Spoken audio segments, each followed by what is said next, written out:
Incoming transmission standby. Welcome to the Nod News Network. NewsGuard has accused Elon Musk of pushing propaganda after buying the platform. NewsGuard, a self-proclaimed disinformation watchdog, has lamented the rise in popularity of RT and 11 other news outlets after Elon Musk relaxed censorship on X, formerly Twitter. Among 12 media accounts analyzed, RT experienced the highest engagement growth in the 90 days following Musk's decision in April to remove government-funded and state-affiliated labels from certain outlets, NewsGuard said on Tuesday.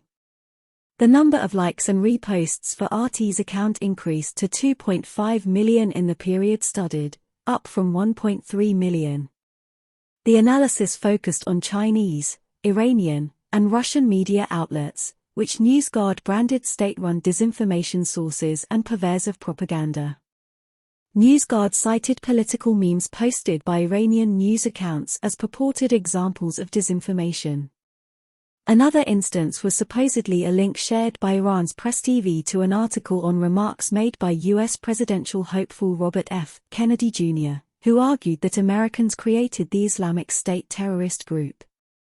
Kennedy made the claim during an election rally in Boston, where he accused Washington of decades of misguided foreign policy. The self-described disinformation watchdog advocates imposing strict moderation on online platforms to protect users from supposed foreign influence.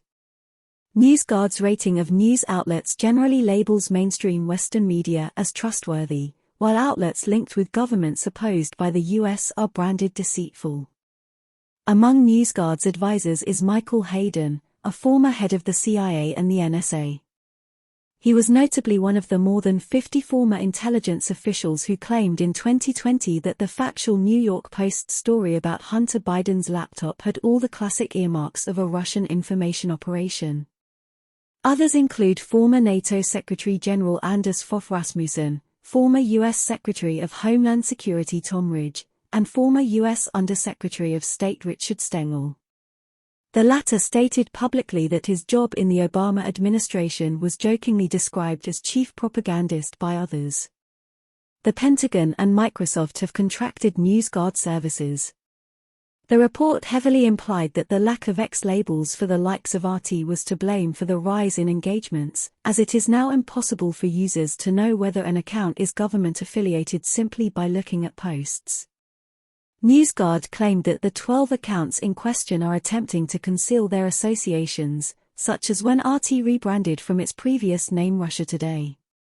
The report described the move as taking place several years ago, although the rebranding was implemented in 2009.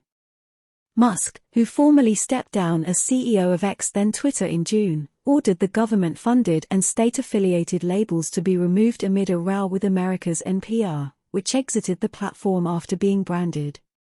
Around the same time, X ended its shadow ban on RT and others, lifting a restriction imposed under the previous executive leadership.